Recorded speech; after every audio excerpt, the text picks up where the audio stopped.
بزرگوں، عزیز ساتھیوں، پیارے بچوں،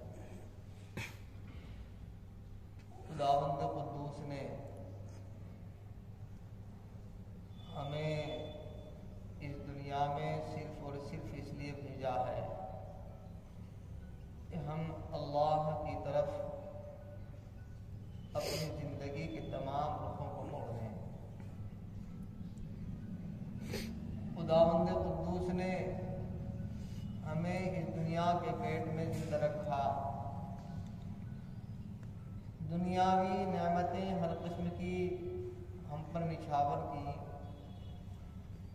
پروردگار عالم نے ہمارے ساتھ بے شمار انگنت احسانات کیے، تو یہ انسان اللہ کی طرف متوجہ نہیں ہوگا تو ان تمام کی تمام نعمتوں کی ناشکری ہوگی۔ خداوند قدوس نے اس انسان کو عقل دی ہے، عقل کے ساتھ ساتھ شعور بخشا ہے، شعور کے ساتھ ساتھ شعور کے اندر بیداری بھی دی ہے کہ جس کے ذریعے سے انسان اپنے کھرے کھوٹے میں تمیز کر سکتا ہے، غلط اور صحیح کی پہچان کر سکتا ہے، کیا چیز درست ہے اور کیا چیز نادرست ہے۔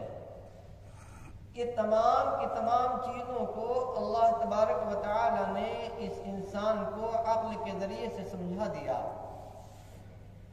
کہ انسان دنیاوی زندگی میں اپنے نفع کی چیز کو بھی پہچانتا ہے اور نقصان کی چیز کو بھی پہچانتا ہے۔ کوئی یہ انسان نہیں کہہ سکتا کہ میں نقصان دہ چیزوں کو نہیں جانتا، میں تو صرف نفع کی چیزوں کو جانتا ہوں، فائدے کی چیزوں کو جانتا ہوں، ان چیزوں کو جانتا ہوں جو چیزیں میرے لیے فائدے مند ہیں۔ یہ ایسا نہیں ہے، بلکہ اللہ تبارک و تعالی نے اس انسان کو یہ دماغ، یہ عقل، یہ شعور، اس کے ساتھ ساتھ اللہ تبارک و تعالی نے زندگی میں کچھ تجربات دیے ہیں، ان تجربوں کے ذریعے سے اپنی زندگی کو وہ صحیح سنوارتا ہے۔ اس لیے کہا جاتا ہے کہ سل مجربہ ولا تسأل الحکیمہ، کوئی بات اگر تم کو معلوم کرنی ہو کسی سے تو کسی تجربے کار سے پوچھو، جو آدمی تجربے کار ہو اس سے معلوم کرو، کسی عقل مند سے کوئی بات معلوم نہ کرو۔ عقل والا تو اپنے اعتبار سے بتائے گا، ہو سکتا ہے کہ اس کے اعتبار سے تو وہ فائدہ مند ہو لیکن دوسرے کے اعتبار سے وہ فائدہ مند نہ ہو۔ تجربے کار ان تمام چیزوں سے اس کا سابقہ پڑتا ہے، ان تمام چیزوں کو وہ اپنی زندگی میں لائے ہوئے ہوتا ہے اور ان تمام چیزوں کے نفع کے اور نقصان سے خوب واقف ہوتا ہے۔ اس لیے جو یہ کہا گیا کہ جو تجربے کار ہوتا ہے اس تجربے کار کے ذریعے سے بات کو معلوم کرو تاکہ تم کو نفع بھی معلوم ہو اور نقصان بھی معلوم ہو۔ بوڑھوں سے، عمر دراز لوگوں سے جو چیزیں حاصل کی جاتی ہیں، جن کو اپنی زندگی کا بہت بڑا حصہ تجربے میں گنوایا ہوا کرتا ہے، وہ ایسی بات اپنی زندگی کی سناتے ہیں کہ انسان اشعش کرنے لگتا ہے۔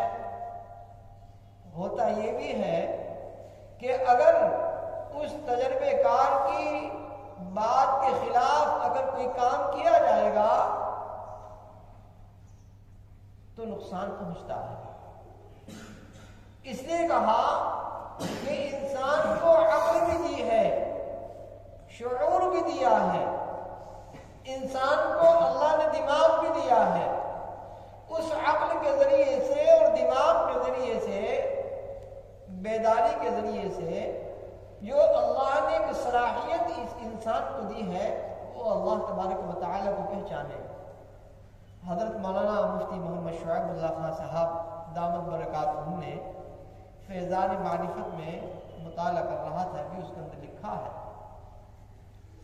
بحوالہ یہ نقل کیا ہے کہ امام ابو حنیفہ رحمۃ اللہ علیہ کا یہ قول ہے کہ اگر کوئی شخص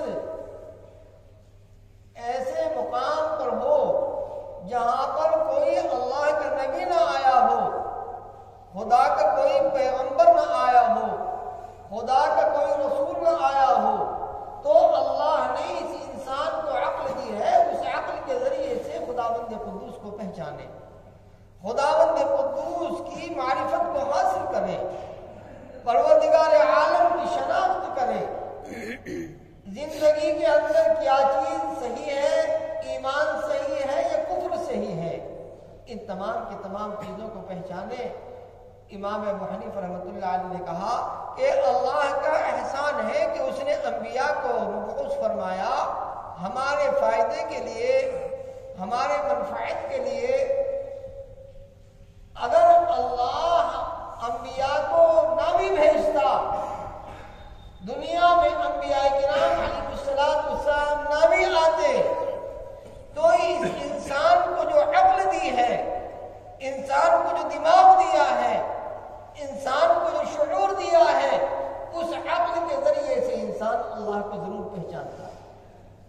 تو انسان اپنے فائدے کو سوچتا ہے، سمجھتا ہے، غلطیوں کو جانتا ہے، فائدے کی چیزوں کو خوب اچھی طریقے سے سمجھتا ہے، تو اللہ تبارک و تعالیٰ کی طرف رجوع ہونا، پروردگار عالم کی طرف اپنے رخ کو موڑ دینا، زندگی کے تمام معاملات کو اللہ کے سپرد کر دینا، بزرگوں اور دوستو، یہ انسان کی عقل کا تقاضا ہے۔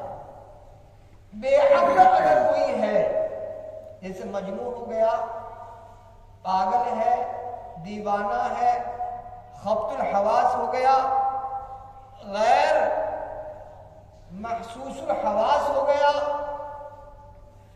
ایسا انسان کہ جس کو اپنے اور پرائے کی کوئی تمیز نہیں ہے، غلط اور صحیح کا وہ کوئی امتیاز نہیں کرتا، گرم اور ٹھنڈے کا اسے کوئی فرق محسوس نہیں ہوتا، تو اس کے تعلق سے تو کہا جا سکتا ہے کہ عقل کے اعتبار سے مغلوب ہے، مغلوب العقل ہے، یعنی اس کی عقل جو ہے مکمل طریقے سے مالی نہیں ہے۔ اس کو کھانے کے لیے آپ کڑوا دیں جب بھی ہپ ہپ، میٹھا دیں جب بھی ہپ ہپ، پھیکا کھلائیں جب بھی کھا لے، میٹھا کھلائیں جب بھی وہ کھا لے، تو اس شخص کو جس کو ان تمام چیزوں کا شعور نہیں ہے، ان تمام چیزوں کو وہ جانتا نہیں ہے، اس کو تو کہیں گے کہ اس کی عقل ہی کمزور ہے اور یہ عقل کے اعتبار سے مغلوب العقل ہے، یعنی کہ اس کو کسی قسم کا علم نہیں ہے۔ پروردگار عالم نے ہمیں عقل دی، شعور دیا، اللہ رب العزت والجلال نے ہمیں سمجھنے کی صلاحیت دی ہے، ہم اس سمجھنے کی صلاحیت کے ذریعے سے مکمل طریقے سے سوچیں کہ کس چیز میں ہمیں نفع ہے اور کس چیز میں ہمیں نقصان ہے۔ تو اللہ تبارک و تعالی نے قرآن مقدس کے اندر صاف طور پر ارشاد فرمایا، وَأَنِيبُوا إِلَىٰ رَبِّكُمْ وَأَسْلِمُوا لَهُ مِنْ قَبْلِ أَنْ يَأْتِيَكُمُ الْعَذَابُ ثُمَّ لَا تُنصَرُونَ۔ اے لوگو، اللہ کی طرف متوجہ ہو جاؤ، میری طرف آ جاؤ، میری تابعداری کر لو، میری فرما برداری کر لو، اس سے پہلے کہ تمہارے اوپر عذاب نازل ہو جائے۔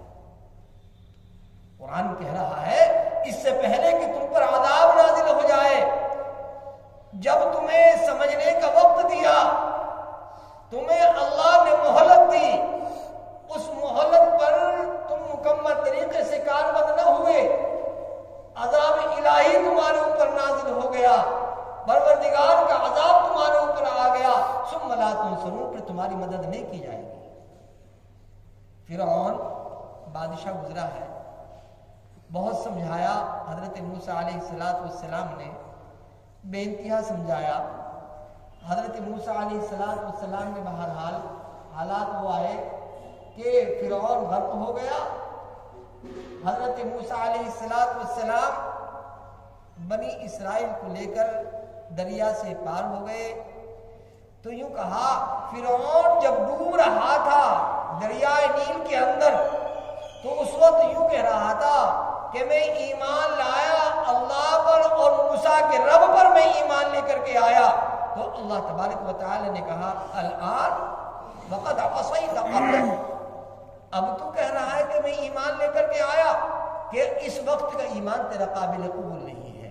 تو قرآن یہ کہتا ہے وَأَنِيبُوا إِلَىٰ رَبِّكُمْ وَأَسْلِمُوا لَهُ مِنْ قَبْلِ أَنْ يَأْتِيَكُمُ الْعَذَابُ کہ اے لوگوں تم اللہ کی طرف متوجہ ہو جاؤ، اللہ کی طرف اللہ کی تابعداری کر لو، اللہ کی فرمانبرداری کر لو، عذاب کے نازل ہونے سے پہلے پھر تمہاری کوئی مدد نہیں کی جائے گی. یوں فرمایا وَاتَّبِعُوا أَحْسَنَ مَا أُنزِلَ إِلَيْكُم مِّن رَّبِّكُم من قبل ان یأتکم العذاب بغتۃ وانتم لا تشعرون. اے لوگو تم اتباع کر لو ان تمام کے تمام طریقوں کی کہ جو تمہاری جانب رسولوں کے ذریعے سے نازل کیے گئے، یعنی انبیاء کرام علیہ السلام نے تمہارے سامنے تمام کی تمام چیزوں کو کھول کر کے بیان کیا ہے. یوں فرمایا کہ ما انزل الیکم من ربکم، تمہارے رب کی جانب سے تمہارے بارے میں تمہارے فائدے کی ساری چیزیں تمہیں بتا دی گئی ہیں. من قبل ان یأتکم العذاب، پھر اس آیت میں کہا گیا کہ عذاب کے نازل ہونے سے پہلے عذاب الہی کے اترنے سے پہلے اور عذاب الہی آئے گا تو بغتتاً اچانک آئے گا. اچانک جب عذاب الہی آئے گا تو تم مسجد کی طرف دوڑو گے، نمازوں کی طرف آؤ گے، روزوں کی طرف آؤ گے اور اللہ کی طرف آؤ گے. من قبل ان یاتکم العذاب بغتۃ وانتم لا تشعرون، اور تم کو شعور بھی نہیں ہوگا. بزرگوں اور دوستوں، زندگی میں ہر ایک کے کچھ نہ کچھ حالات ضرور ایسے آتے ہیں کہ انسان اس وقت میں پریشان ہو جاتا ہے. نہ جائے ماندن نہ پائے ماندن، نہ آگے رفتن نہ پیچھے رفتن. یعنی آدمی مکمل طریقے سے ایسی حالت میں ہو جاتا ہے، یہ قریب ہے کہ مرنے کے قریب ہو جائے. حالات اس کے ساتھ ایسے ہو جاتے ہیں، کوئی انسان یہ نہیں کہہ سکتا کہ میری زندگی میں ایسے حالات نہ آئے ہوں. اولاد کی طرف سے آ جائے، بیوی کی طرف سے آ جائے، گھر والوں کی طرف سے آ جائے، یا کچھ ایسے حالات انسان کے اوپر گزر جاتے ہیں اور جب عذاب آتا ہے تو کہہ کر کے نہیں آتا کہ پہلے تمہیں وارننگ دی جا رہی ہو، تحدی کی جا رہی ہو، چیلنج کیا جا رہا ہو کہ اب فلاں اوقات میں فلاں وقت میں تمہارے اوپر عذاب الہی نازل ہوگا. قرآن کہتا ہے من قبل ان یاتکم العذاب بغتۃ کہ عذاب تمہارے اوپر نازل ہوگا تو اچانک نازل ہوگا. ابھی زلزلہ آیا پرسوں، کیا کہہ کر کے زلزلہ آیا تھا؟ پہلے خبر دے دی تھی. یہ جتنے سائنسداں اور اپنے وقت کے ماہر فلکیات بعد میں جب زلزلہ آ جاتا ہے تو کہہ دیتے ہیں یہ ہوا وہ ہوا، چنا ہوا، بھونچال اس لیے آیا، زلزلہ اس لیے آیا، فلاں مقام پر زمین اس لیے پھٹ گئی. ارے تم بعد میں سب کچھ کہتے رہو. اگر تمہارے اندر قوت تھی، طاقت تھی، سکت تھی، شعور تھا، عقل تھی اور تمہاری کتابیں تمہیں اگر اجازت دیتی تھی تو زلزلے کے آنے سے پہلے تمہیں خبر کرنا چاہیے تھا، تاکہ رات کے وقت میں 2 بجے اٹھ کر 2 بج کر کے کچھ منٹ پر اٹھ کر لوگ کچھ عبادت کر لیتے، کچھ اللہ رب العزت کی جانب کو متوجہ ہو جاتے.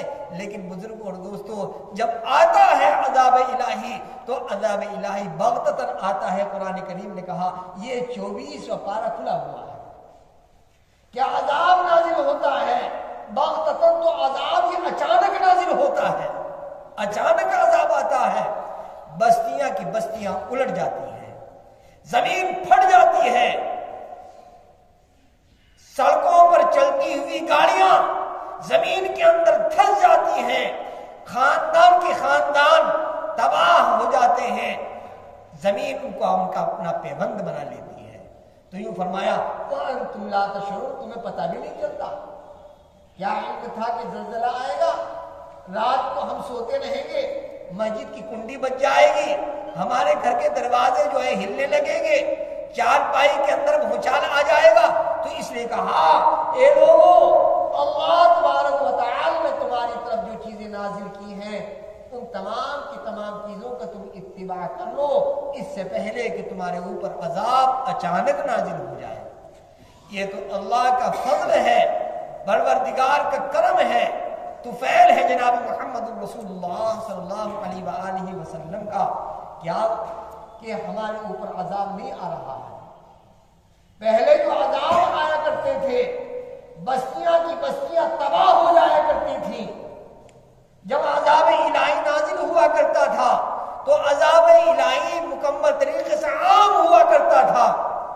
یوں فرمایا کہ لوگ ایسے پڑے رہا کرتے تھے کأنہم اعجاز نخل خاویہ، کہ کھجور کے تنے زمین پر پڑے ہوئے ہیں، اس انداز کے ساتھ لوگ پڑے رہا کرتے تھے۔ صبح کو جب اٹھتے تھے تو لوگ دیکھتے تھے ارے یہ کیا ہوا، کہ لوگوں کے کیونکہ وہ لوگ 60 ہاتھ کے 40 ہاتھ کے لمبے چوڑے ہوا کرتے تھے، تو سڑکوں پر پڑے ہوئے، راہوں پر پڑے ہوئے ایسے معلوم ہوا کرتے تھے کہ کھجور کے تنے پڑے ہوئے ہیں۔ ان کا بدن گل جایا کرتا تھا، سڑ جایا کرتا تھا، پوری آب و ہوا متعفن ہو جایا کرتی تھی۔ تو اللہ تبارک و تعالی نے قرآن کریم کے اندر کہا اب بھی عذاب تو آئے گا، وَأَنْتُمْ لَا تَشْعُرُونَ، لیکن تم پر علم میں نہیں ہوگا۔ آگے فرمایا ان تقول نفس یا حسرۃ علی ما فرطت فی جنب اللہ وان کنت لمن الساخرین، کہ جب عذاب الہی نازل ہوتا ہے، خدا کا عذاب نازل ہوتا ہے، تو انسان کیا کہتا ہے؟ یا حسرۃ علی ما فرطت، ہائے افسوس میں نے جو اللہ کی نافرمانی کی، میں نے جو زیادتی کی، اللہ سے پہلو تہی کی، اللہ تبارک و تعالی کی بات کو نہیں مانا اور میں مذاق کرتا رہا۔ وَإِن كُنتُ لَمِنَ السَّاخِرِينَ، میں اللہ کی باتوں کا عذاب مانتا رہا، عذاب کرتا رہا، عذاب کو دعوت دیتا رہا۔ یہ آدمی کہے گا اور یوں کہے گا او تقول لو ان اللہ ہدانی لکنت من المتقین، کیا کہے گا؟ تقولو کی جو ضمیر ہے وہ نفسوں کی طرف لوٹ رہی ہے۔ یوں فرمایا کاش مجھ کو ہدایت ہو جاتی اور میں ہدایت یافتہ ہو جاتا اور میں متقین میں سے ہو جاتا، میں پرہیزگاروں میں ہو جاتا۔ یہ کون کہہ رہا ہے؟ قرآن کہہ رہا ہے۔ یوں کہے گا کہ کاش میں تقوی اختیار کر لیتا، میں پرہیزگار بن جاتا، اور یوں کہے گا او تقول حين ترى العذاب لو انني كرة فاكون من المحسنين، یوں کہے گا جس وقت عذاب نازل ہو جائے گا کہ اے اللہ کم از کم پھر دوبارہ میرا جانا ہو جائے دنیا میں اور پھر میں عبادت کروں، پھر میں نیکیاں کروں۔ آدمی یہ کہے گا کہ کسی طریقے سے پھر مجھے دوبارہ مہلت مل جائے، لیکن مہلت اب کہاں ملنے والی ہے؟ جو ہو چکا سو ہو چکا، جو بتایا جا چکا بتایا جا چکا، جو کہا جا چکا کہا جا چکا۔ اب بجز نفرت، بجز افسوس کے، بجز حسرت کے آدمی کچھ بھی نہیں کر سکتا۔ تو یہ قرآن مقدس کی آیات جو ہم پڑھتے ہیں، اس قرآن مقدس کی آیات مکمل طریقے سے انسان کی زندگی کا نقشہ کھینچا ہے۔ اور یوں فرمایا فَإِذَا مَسَّ الْإِنسَانَ ضُرٌّ دَعَانَا ثُمَّ إِذَا خَوَّلْنَاهُ نِعْمَةً مِنَّا قَالَ إِنَّمَا أُوتِيتُهُ عَلَى عِلْمٍ، کہ جب انسان کو کوئی مصیبت پہنچتی ہے تو ہمیں پکارتا ہے، جب بخار آتا ہے تو کہتا ہے اے اللہ اے اللہ اے اللہ اے اللہ تو معاف کر دے، اے اللہ تو معاف کر دے۔ زور کا جاڑا چڑھا ہوا ہے، بدن کب کپا رہا ہے، عجیب سی کیفیت ہے، دواؤں سے فائدہ بھی نہیں ہو رہا ہے، اس تعویذ والے کے پاس اور اس تعویذ والے کے پاس پہنچ رہا ہے، اے اللہ اب تو کیا ہو گیا، اب تو کسی قسم کا فائدہ نہیں پہنچ رہا ہے، معاف کیجئے گا معاف کیجئے گا معاف کیجئے گا۔ کہ اگر موقع اور ضرورت پڑتی ہے تو آدمی بھنگی کے پاس جا رہا ہے، سفلی عملیات کرنے والوں کے پاس جاتا ہے، گندی چیزوں کے کرنے والوں کے پاس جاتا ہے، اپنے ایمان کو مکمل طریقے سے فروخت کرنے کی طرف ہو جاتا ہے۔ کہ میں میرے بیٹے کو فائدہ نہیں ہو رہا ہے، کم از کم میں بھنگی کو دکھا کر کے دیکھ لوں، کسی چمار کو دکھا کر کے دیکھ لوں، اور میں ہو سکتا ہے وہاں سے فائدہ ہو جائے، وہاں سے فائدہ ہو جائے۔ مصیبت آئی، پریشانی آئی، تکلیف آئی، اس وقت میں تو نے اللہ کو یاد کیا جب تو راحت میں تھا، جب تو آسائش میں تھا، اللہ تجھے سب کچھ دے رہا تھا، اللہ تیرے ساتھ اچھا معاملہ کر رہا تھا، اس وقت جو ہے تو نے اللہ کو یاد نہیں کیا۔ قَدْ قَالَهَا الَّذِينَ مِنْ قَبْلِهِمْ فَمَا أَغْنَىٰ عَنْهُمْ مَا كَانُوا يَكْسِبُونَ۔ قرآن مقدس کہہ رہا ہے کہ اب جو کیا ہے اس کو کیا فائدہ دے گا، اس نے جو اب کام کی ہے اس کو کیا فائدہ دے گا۔ بزرگوں اور دوستو، ہر ایک کی زندگی میں کچھ نہ کچھ ایسے حالات ضرور آتے ہیں کہ جن حالات سے انسان دوچار ہو جاتا ہے، لیکن انسان ان تمام چیزوں کو، مصیبتوں کو بھول جاتا ہے، ان تمام مصیبتوں کیا ہو جاتا ہے، بھول جاتا ہے، ان پریشانیوں کو بھول جاتا ہے۔ اللہ تبارک و تعالی نے اس انسان کے اندر بھول کا مادہ رکھا ہے نا، تو انسان تمام چیزوں کو، پریشانیوں کو بھول جاتا ہے، اور جب کوئی موقع آتا ہے ایسا تو اللہ کی نافرمانی سے بھی نہیں چوکتا، اللہ کی نافرمانی سے بھی نہیں چوکتا۔ کتنا سمجھائیں ممبر پر بیٹھ کر، کتنا کہیں ہم سب کچھ، کتنا قرآن ہاتھ میں لے کر کے تم کو جو ہے تمہاری آنکھوں سے لگائیں، بزرگ اور دوست انسان نہیں سمجھتا۔ شادی کا موقع آ جائے، میں ڈی جے تو ضرور بجے گا چاہے کچھ ہوئے نہ ہو، ابھی پیچھے کیا ہوا، کیا حالات آئے، ان تمام حالات کو نہیں سوچا، ان تمام حالات کو نہیں غور و فکر کیا۔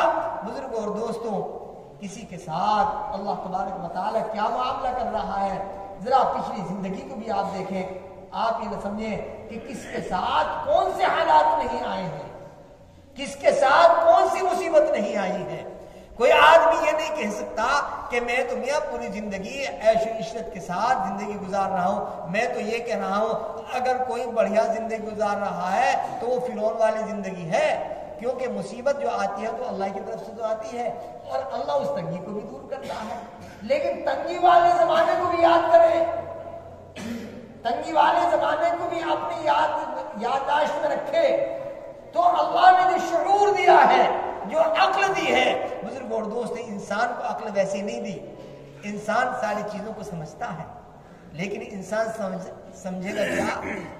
اس کو تو سمجھنے کی ہوا بھی نہیں لگتی ہے کہ میں کیا کر رہا ہوں۔ اور اس کے علاوہ بزرگ اور دوستوں، اگر کوئی سمجھانے کی کوشش بھی کرتا ہے، کوئی کچھ بات کہتا ہے تو میاں مذاق کو لوگ ٹال دیتے ہیں، استہزاء کرتے ہیں، اس کا ذات ٹھٹا کرنا شروع کر دیتے ہیں، عجیب قسم کی کیفیت اختیار کرتے ہیں۔ بزرگ اور دوستو، یہ تو ہمارا معاملہ ہے، ہمارا معاملہ ہے، اللہ کا کرم ہے، اللہ کا فضل ہے کہ آپ ہماری توہین کریں عذاب نہیں آئے گا، ہمارے ساتھ بدسلوکی کریں عذاب نہیں آئے گا، ہمارے ساتھ برسرے بیکار ہو جائیں عذاب نہیں آئے گا، لاٹھی ڈنڈوں سے ہماری آپ خبر لے لیں، ہم آپ کو سمجھائیں، لاٹھی ڈنڈوں سے آپ ہماری خبر لے لیں، خدا کی قسم میں کہتا ہوں عذاب نہیں آئے گا۔ لیکن اگر کسی کی نبی کا مذاق اڑایا ہے، کسی رسول کا مذاق اڑایا ہے، کسی رسول کے ساتھ کسی نے غلط سلوک کیا ہے، خدا کی جانب سے عذاب نازل ہوا ہے۔ بزرگ اور دوست، سمجھنے کی ضرورت ہے، اور فکر کرنے کی ضرورت ہے۔ یہ عذابات جو اللہ کی جانب سے نازل ہو رہے ہیں، یہ عذاب ویسے نہیں آ رہے ہیں، یہ ساری کی ساری چیزیں ویسے نہیں ہو رہی ہیں۔ وَبَدَا لَهُمْ سَيِّئَاتُ مَا كَسَبُوا وَحَاقَ بِهِم مَا كَانُوا بِهِ يَسْتَهْزِئُونَ۔ اپنی زندگی کا کرا دیا یعنی کرتوت جو ہے وہ سارے کے سامنے آ رہے ہیں، لاکھ دعائیں کرتے رہیں، لاکھ روتے رہیں، پلا اور بلبلاتے رہیں، اور کچھ بھی کہتے رہیں، اللہ کو جو منظور ہے وہ ہو کر کے رہے گا، اور ہو رہا ہے۔ کیوں؟ جب ہم بگڑ گئے ہیں تو حالات بھی بگڑے ہوئے چلتے رہیں گے، اس لیے حالات کے سنوارنے کے لیے ہمارے لیے ضروری ہے ہم اپنے حالات کے اندر تغیر پیدا کریں۔ حضرت شیخ الہند رحمۃ اللہ علیہ کا شعر ہے کہ انقلابات زمانہ واعظ رب ہے دیکھو، انقلابات زمانہ واعظ رب ہے دیکھو، ہر تغیر سے صدا آتی ہے صدا، ففہم ففہم۔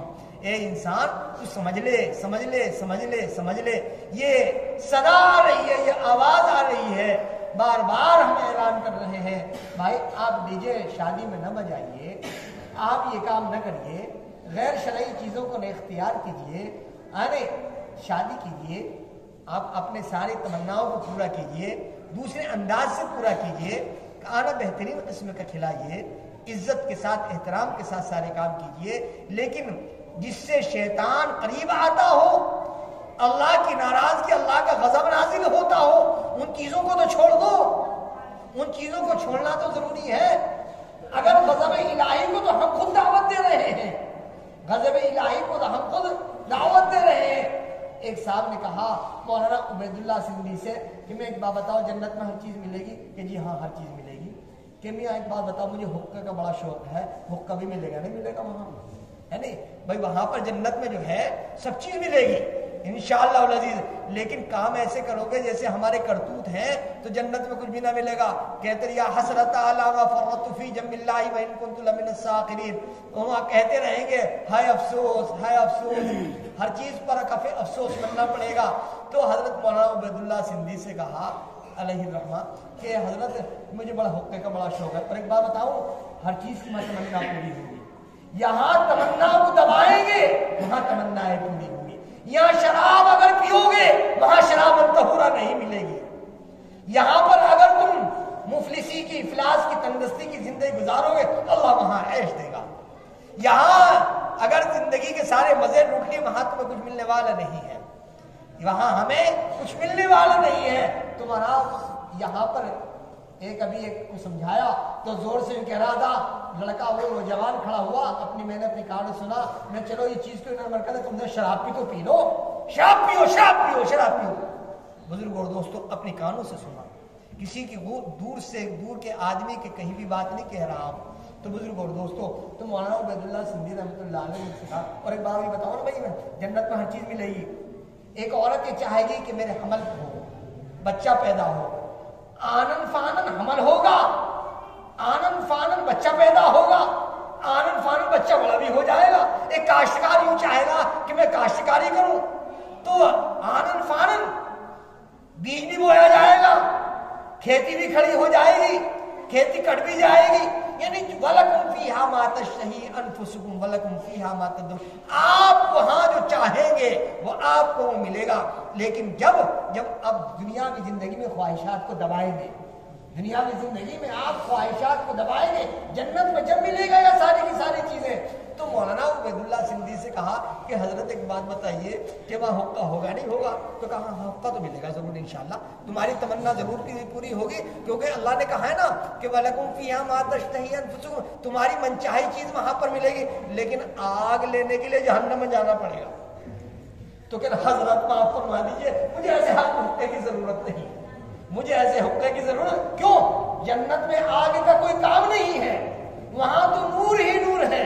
تو بزرگوں اور دوستوں سمجھایا جا رہا ہے، بتایا جا رہا ہے، ان گندگیوں کی چیزوں کو ختم کیجئے، یہ صالح معاشرے کو پیدا کیجئے، اچھے معاشرے کو پیدا کیجئے، اچھی زندگی کو پیدا کیجئے۔